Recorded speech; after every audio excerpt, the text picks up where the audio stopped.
Morning.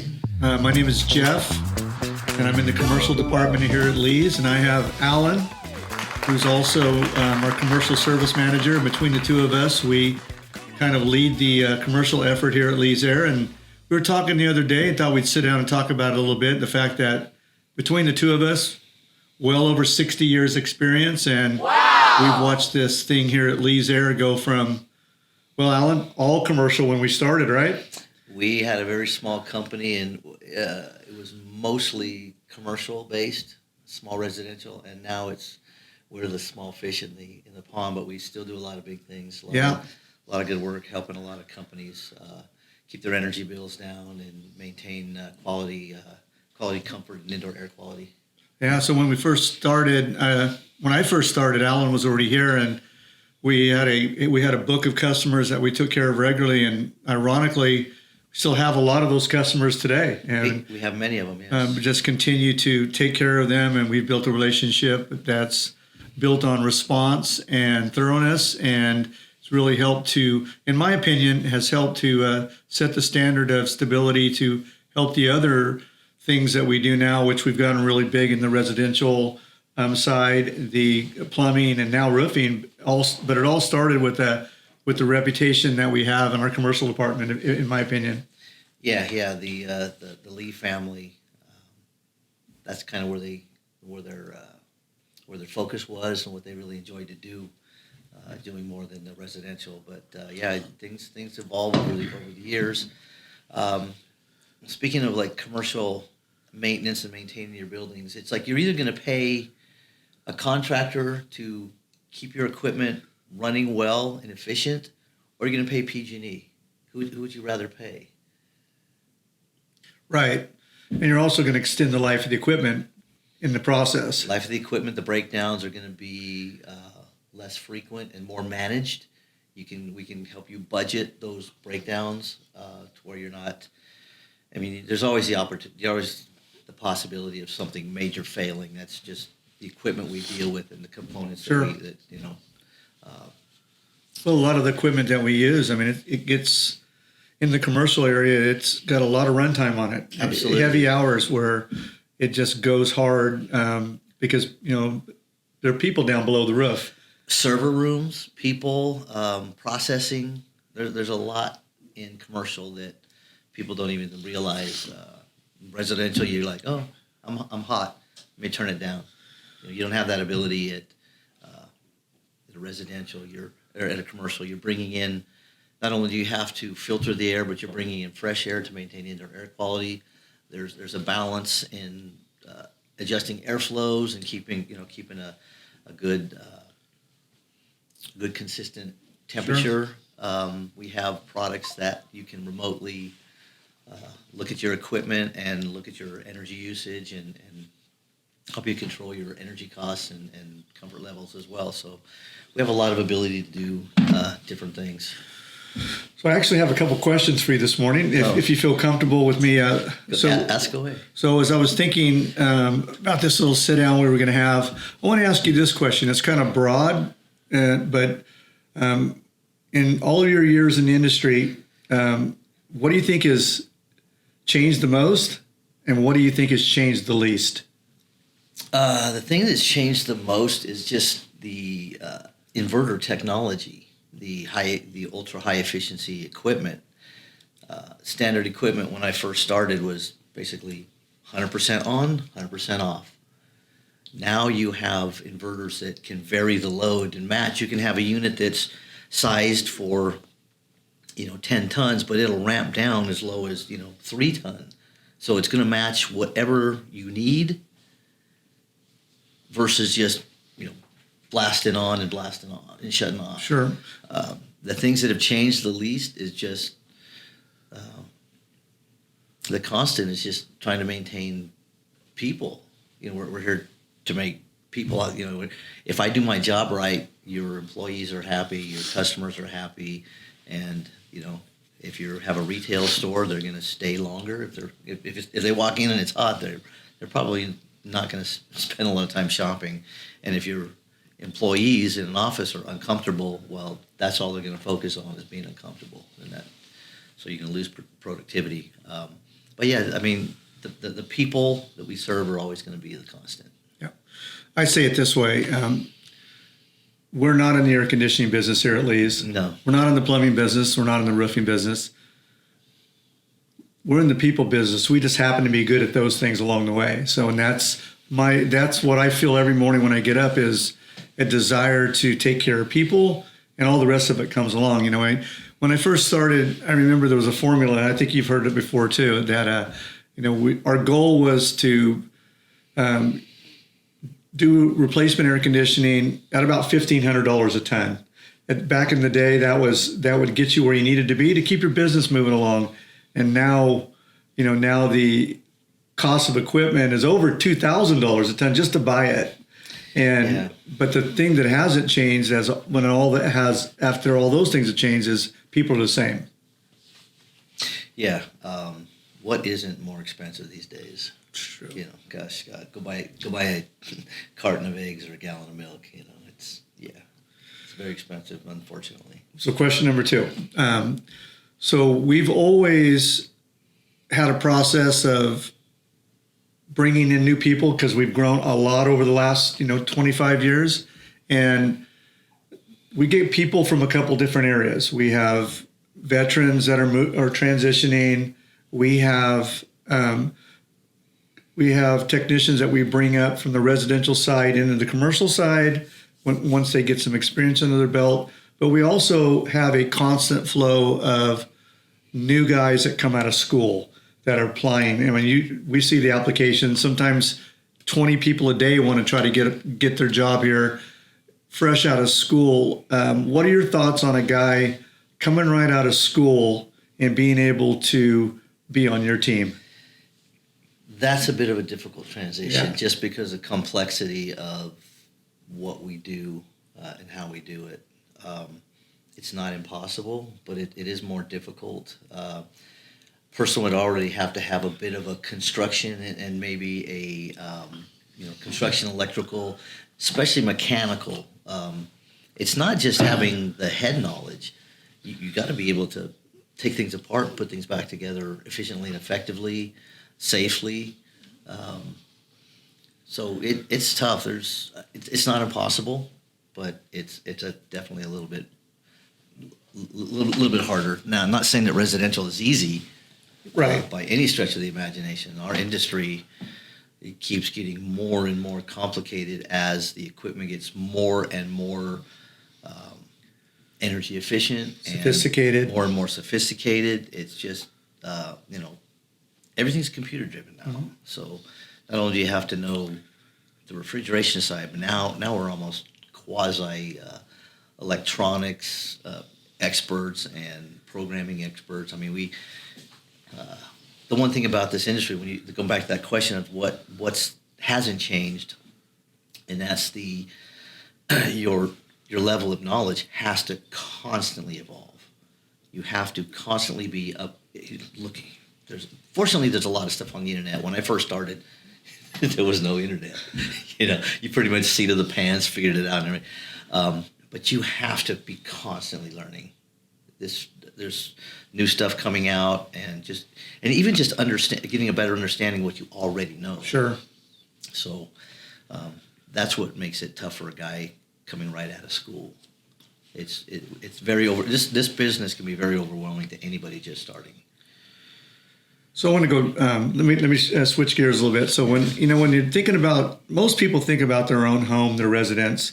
They got a driveway, they got a single story house for the most part, maybe 2-story. And they got a unit on the roof or a unit on the ground, and that's usually the extent of what most people know, and that's fine. But in the commercial world, tell me about some of the differences about logistics, figuring out which unit it is, how to get on the building, who's in charge, how the business relationships work, and how you've been able to teach your team to be successful in this arena or this part of air conditioning, which is so much different than the residential market. Yeah, it's interesting. Oftentimes you go into an office and they're like, well, we're not sure that this thermostat controls this area or not. Yeah. You get a lot of that. Sometimes figuring out which unit is connected to what thermostat. Sometimes that'll take a few minutes to deal with. And then if you get a zone system, you got 3 thermostats, 4 thermostats controlling one unit. Figure that out. Right. You know, it can be.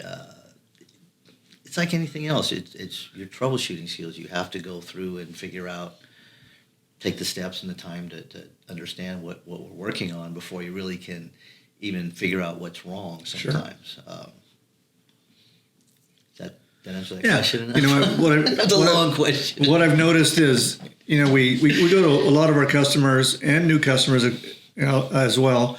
We show up and the unit has always been in the same place on the roof since the building was built. But yet they may have changed the layout of the space below through tenant improvements, et cetera, multiple times. So you get there with an intent to immediately solve their problem. And what I was reaching for there earlier is the logistics are crazy. Sometimes even figuring out how to get on the rooftop is trouble. Where to find water on a huge building. You know, you pointed out the thermostat. Does that thermostat serve that area, or does that thermostat serve it? And it really takes another level of investigation that you don't really have to have on the residential side, because it's pretty easy to find the unit.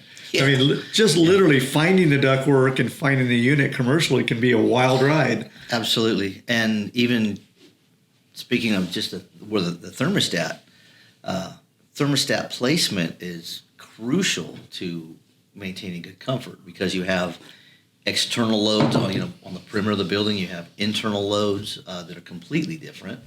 So if you're trying to cool offices that are facing south with windows and your thermostat's in the middle of the building, not knowing that, that your sunlight, beating in and warming up that office, you're going to have people uncomfortable in their offices on the perimeter, and people in the middle are perfectly comfortable. Yeah. So there's a lot of that kind of figuring things out. Tenant improvements are always, anytime a tenant comes in and moves walls, it's like like some of your contractors that do tenant improvements. It's like, I don't think they have the ability to look up and look at the ductwork and go, oh, that's not going to work. They just put walls up. Sure. And then you come in and you're like, yeah, they didn't think what they were doing. It's like, now you'd have to modify ducts and move registers and things like that. So tell me about your process of thinking and navigating through a unit that you see is older. It's got a lot of runtime on it. It's beginning to break down. That's why you're there. You diagnose the unit. It's got quite a few things wrong with it. It's 15 to 20 years old. What type of decision making do you use to decide, okay, what's the best scenario for me to help my customer now? Do I continue to fix this unit? Do I think about budgeting for replacement? Are we band-aiding the equipment? Does it depend on the customer? I know it's another wide question, but yeah, I'd like to hear how you think about this when you enter into that arena. Well, I don't have a predetermined thought ever. I'm always going in with a wide open mind, looking at the bigger picture, looking at the customer type. A church, a 15-year-old unit on a church is not have a lot of runtime, because it's like they're there Sunday, maybe Wednesday. Unless it's in the office, they're not running that unit every day. So that would be more of we can fix that. We can keep that thing alive. Sure. You're looking at major components. I'm looking at safety. Is that unit going to be safe to run 3 to 5 years from now? You don't want to spend $5,000 on a unit that you know that in 3 years, 2 years, that thing is just not going to be worth it. I mean, you have to look at what the customer's needs are. Do they have a lease that only lasts another 6 months, or they got a 10-year lease? There's a lot of, in the commercial world, there's a lot of factors that influence variables. That influence the let's keep it going, let's repair it, versus it's really good time to replace it. And we help we're basically giving the customer every bit of information they need to be able to make a smart decision. And we support them whichever way we can. There's times we'll tell them, look, don't replace it. Don't put another penny in this thing. It's just not worth it. Right. But that's usually the rarity. So when it comes to the replacement side or preventative maintenance side, that's my area. So when you get to that point where you need to talk to me about, okay, Jeff, I think we need to discuss replacement. I need you to get some budget numbers from our customer. I've noticed on the residential side that we've turned a corner. Everything's going all electric in the residential arena, going to all electric heat pumps. And you mentioned earlier with variable speed, which is super high technology. It's interesting to me that I have that in my top of mind whenever I'm talking with someone, but the commercial world doesn't seem ready to embrace that. And it's interesting to me because I do bring it up and I do talk to customers about it. And it's just a different world. It's surprising to me that they're not ready for it yet versus residential is embracing it fully at this point. What are your thoughts on that? Well, residentially, things are a whole lot different. Just in thinking commercial, I'm old school, right? So I like the gas heat. I mean, natural gas was supposed to be super efficient and super clean burning, and then they're telling us, no, it's not. So they're coming out with these ultra low NOx units, which are... you can say it. They're not... They're probably... We've had problems with them. Yeah. I think it's getting better. I think the manufacturers, California... What is low NOx? Ultra low NOx is just it's getting it's getting as much of the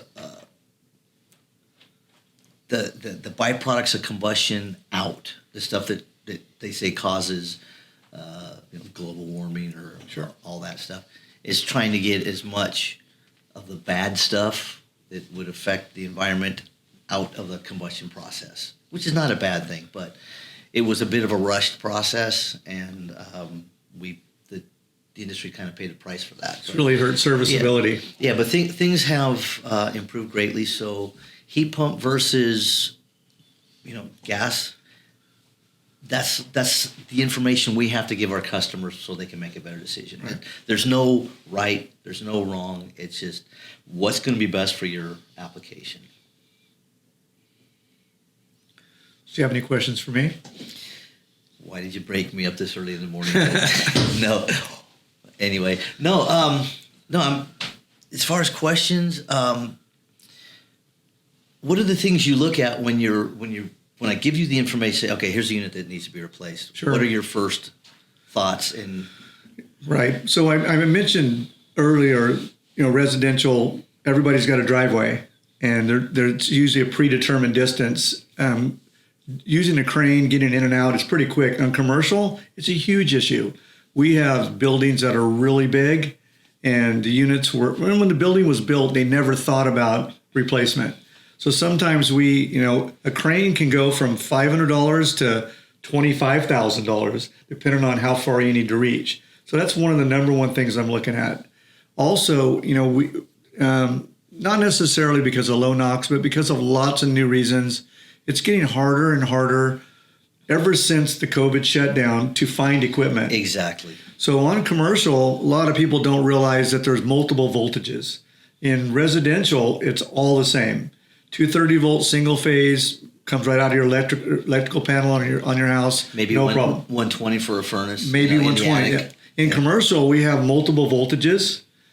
We have multiple distances. We have very big units. You're usually going to never see, well, you are never going to see bigger than what we call a 510 unit on a residential. If it has to be bigger than that, they'll have 2 units. Right. Whereas in commercial, you might have 1 unit that has the capability of doing 6 residential units all at once with like a 3010 unit. So we have to look at logistics, setup. Is the ductwork okay beneath it? Because it may have been changed multiple times. So we're looking at airflow, we're looking at voltages, we're looking at efficiencies, we're looking at logistics, we're looking at cost.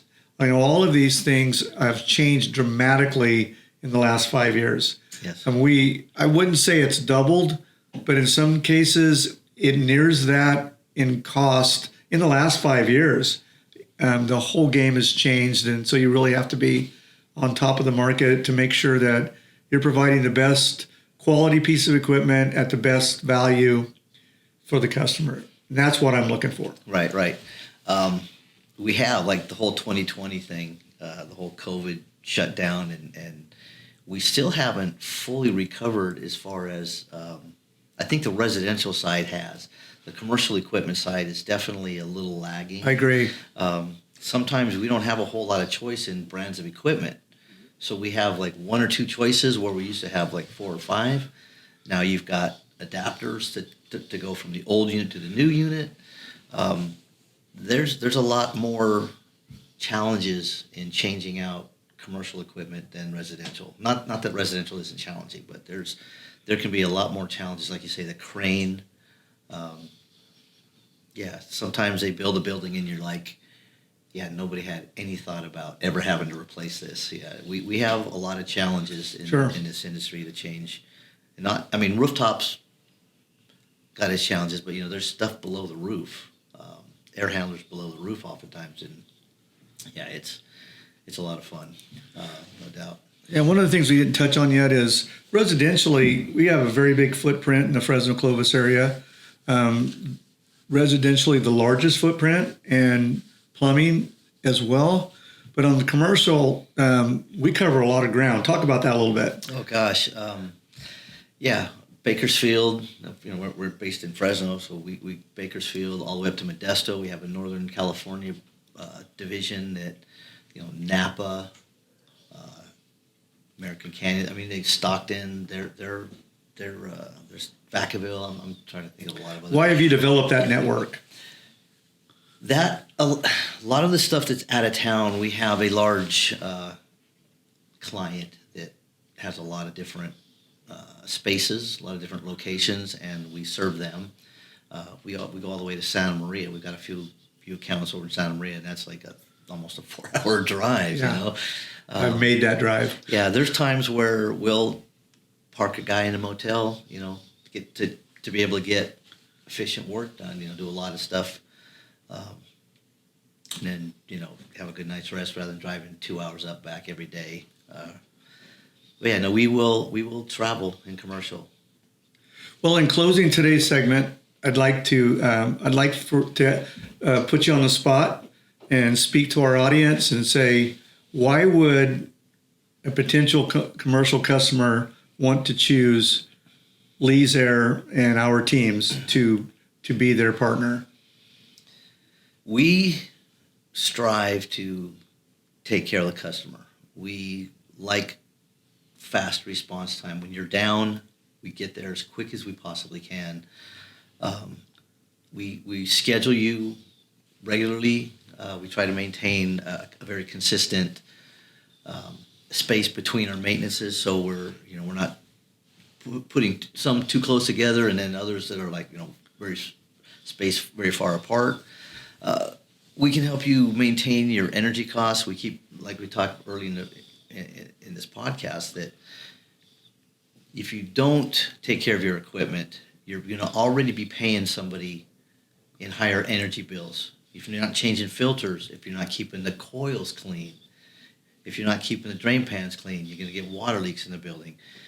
There's a lot that can be prevented if you're looking at things regularly. Just like as you get older, you need to go to the doctor more. You and I are finding that out. We never used to go to the doctor. Now it's like I got to go to the doctor again. Yeah. Same difference. If you don't take care of that equipment, if you don't take care of your body, things break. Bad things happen. That's what whether you pay us. I mean, I would love to have your business, but if you don't use us, please use somebody. Yeah. Take care of your stuff, because it's you're going to pay more in the long run if you don't. You think you're saving a little bit of money? You're not. You're absolutely not. Well, thanks for your time today. Yeah, thanks I didn't realize I was going to be interviewing you, but we just worked out that way. It worked out great. So how about we do this again? Do this again soon. Maybe if anybody out there wants to ask me and Alan questions, send a question to leesair.com. Visit our website or call us at 559-227-9569. You can ask for either one of us. We'll call you back personally and we'll answer those questions for you. We'll come out and visit you and perhaps partner with you on your next adventure going forward. It's not going to get any easier out there. So make sure that you take a look at those things Alan was talking about, that so that we all have a good year. Thanks.